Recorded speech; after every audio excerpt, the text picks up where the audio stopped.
Hey guys, it's Pastor John here with Coram Deo Church, just taking a moment to respond to some of the questions that we got last week at our Apologetics class when we dealt with the issue of the LGBTQ community and how that fits into our Christian faith and practice. So a little bit late on getting some into some of these questions, but wanted to take a moment to address one now. And one of the questions that came through, it was actually asked by a number of people, was essentially, what should I do as a parent when my kids have friends who are transitioning from one gender to another? What should we do?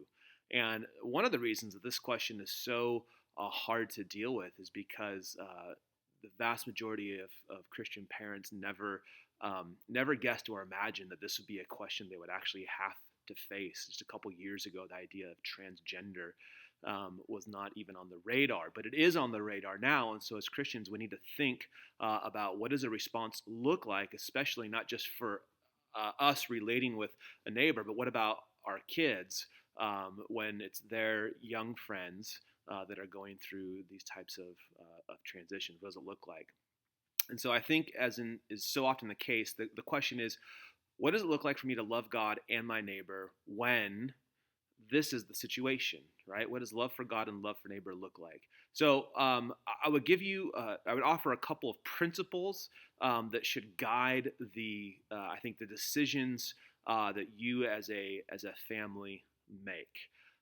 So one is that how much you're involved with this family, the level of relationship and trust that you have is going to determine a lot of how much interaction and how open they are to you, and in how much you're involved in their family.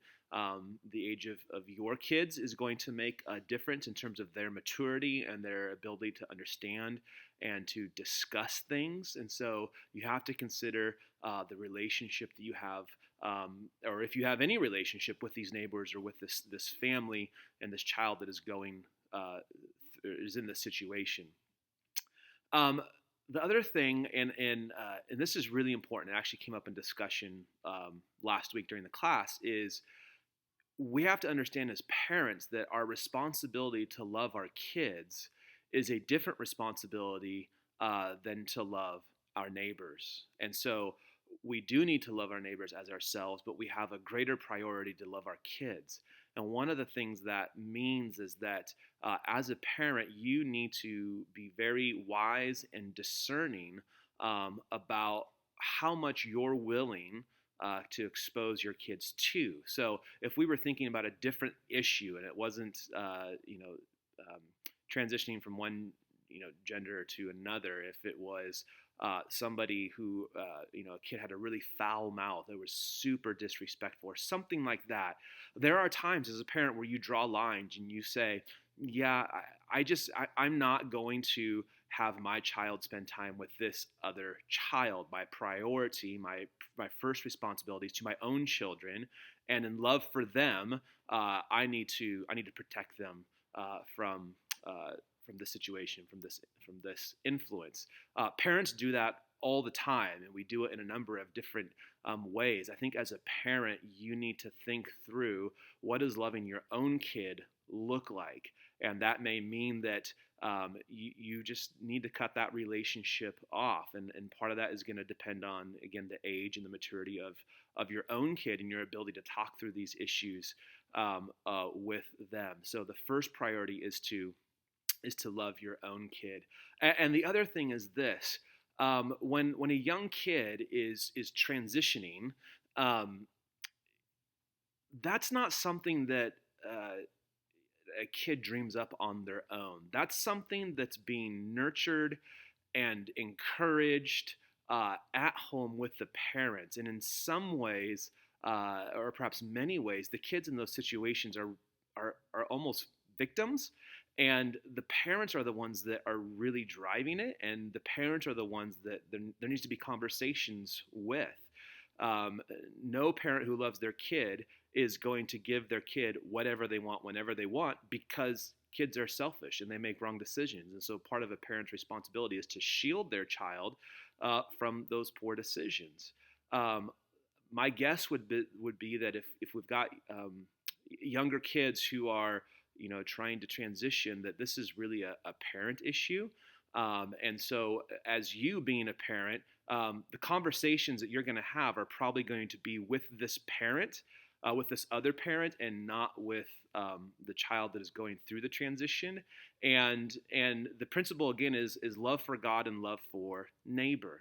And sometimes when we say loving our neighbors, we imagine that it means not saying anything that would ever disturb them or unsettle them or challenge their thinking, or anything that would ever make them angry with us.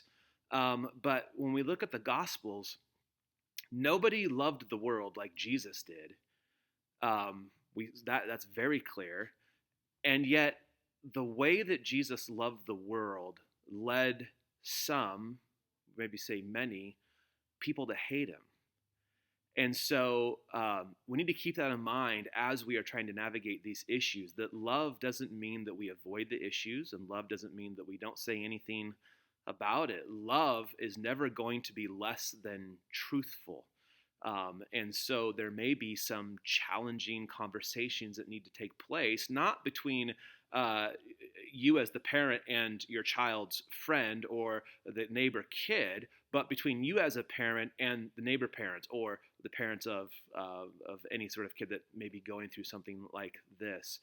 Those are where the conversations need to take place. And I think that we need to be willing to be truthful and honest with others, knowing that that's not always going to be received well, but that's not necessarily the goal or the target. We want to speak the truth in love, and so love is never less than truthful. So those are some principles I would say you need to think through. You and your spouse need to think through. You and your family need to think through and talk through and pray through those things. Yes, we want to love. Yes, we need to be truthful. Our first priority is to our own kids. And in our attempts to love, let's make sure that our love is not less than truthful with those we engage in. So those are things that I would offer to you. I'm sure there's a number of other things that could be said and should be said. And so if you've got questions, please feel free to email me, Jon, Jon, @quorumdalechurch.org. All right, take care.